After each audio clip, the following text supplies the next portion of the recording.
اچھا سحری کے حوالے سے ذرا یہ غلط فہمی اور دور کر دیں، کیونکہ میں نے ایک نماز پڑھنے کا اتفاق ہوا، اس میں مسئلہ ڈسکس کر رہے تھے، حنفی عالم تھے، کہ اگر کسی کو یہ گمان ہوا سحری کرتے ہوئے کہ ابھی سحری کا وقت نہیں نکلا ہے، اور جب اس نے سحری کر لی تو پتہ چلا سحری کا وقت تو گزر گیا، اس کو غلطی لگی ہے، تو بہرحال وہ روزے کی قضا کرے گا، ٹھیک ہے، اس کا روزہ نہیں ہوگا، لیکن وہ افطار تک بھوکا رہے گا، ہاں کھا پی نہیں سکتا۔ کیوں؟ یہی ہے نا کہ نہیں کھا پی سکتا، اسی لیے وجہ جب روزے ہی نہیں ہے۔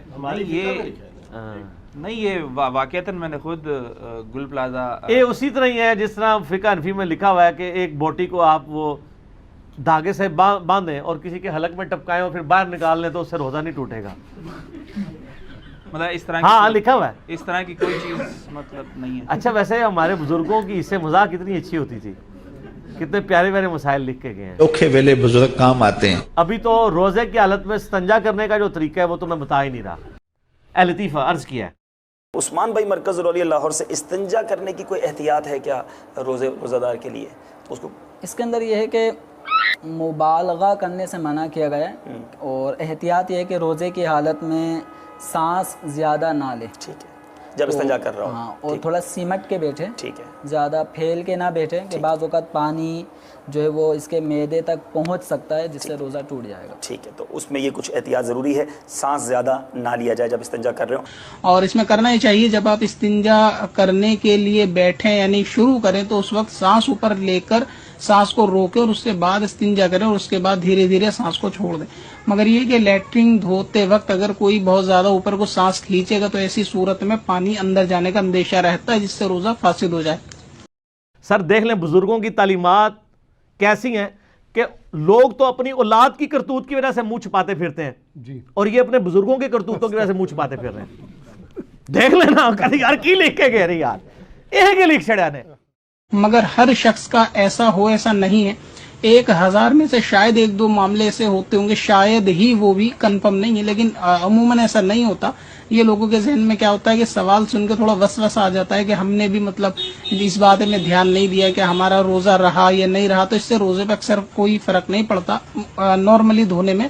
تو اس بات کا اب خیال رکھیں کہ زیادہ اوپر سانس نہ چڑھائیں بلکہ سانس روکیں اور نیچے کو چھوڑیں، اور نہ ہی زیادہ زور لگا کر لیٹرنگ کو دھونے کی کوشش کریں کہ اگر پیخانے کا مقام باہر آئے گا اور اس میں پانی اس پہ لگ کر پانی اندر چلا جائے گا تو ایسی صورت میں بھی روزہ جانے کا اندیشہ ہے۔ ہمارے بزرگوں کو یہ بھی نہیں پتا تھا کہ انڈر گریوٹی چیزیں نیچے آتی ہیں یا اوپر چڑھتی ہیں۔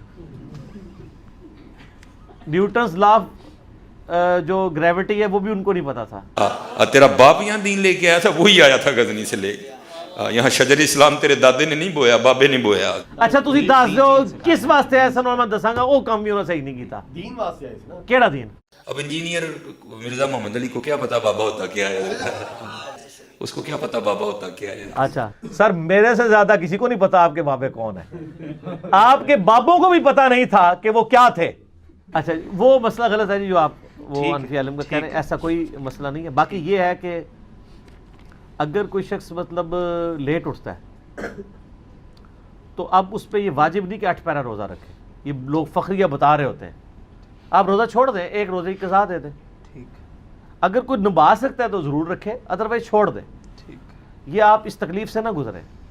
حتیٰ کہ بخاری مسلم میں نبی علیہ السلام کے بارے میں آتا ہے، یعنی آپ علیہ السلام کی ایک خصوصیت تھی، آپ کو اللہ تعالیٰ نے اتنی ہمت بھی دی تھی کہ امہات المومنین کہتی ہیں کئی بار نبی علیہ السلام تشریف لاتے نا گھر، پوچھتے کھانے کے لیے کوئی چیز ہے تو ہم ناشتہ پیش کر دیتے تو آپ کھا لیتے، اور جب ہم کہتے کہ آج کچھ بھی نہیں تو کہتے ٹھیک ہے میں پھر روزہ رکھ لیتا ہوں۔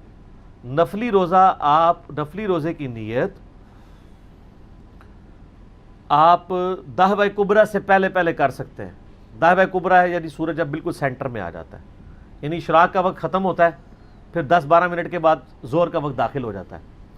یہ تو 40 منٹ کہتے ہیں، وہ تو جعلی ہے، 40 منٹ نہیں، بس ایگزیکٹ سینٹر میں جب سورج آتا ہے نا اپنے ٹریک کے دوران، جو ٹوٹل ٹریک اس کا بنتا ہے طلوع آفتاب سے غروب آفتاب کے درمیان، وہ روزانہ ڈیفرنٹ ہوتا ہے، اس سے 5 منٹ پہلے اور 5 منٹ بعد وہ مکروہ ٹائم ہے۔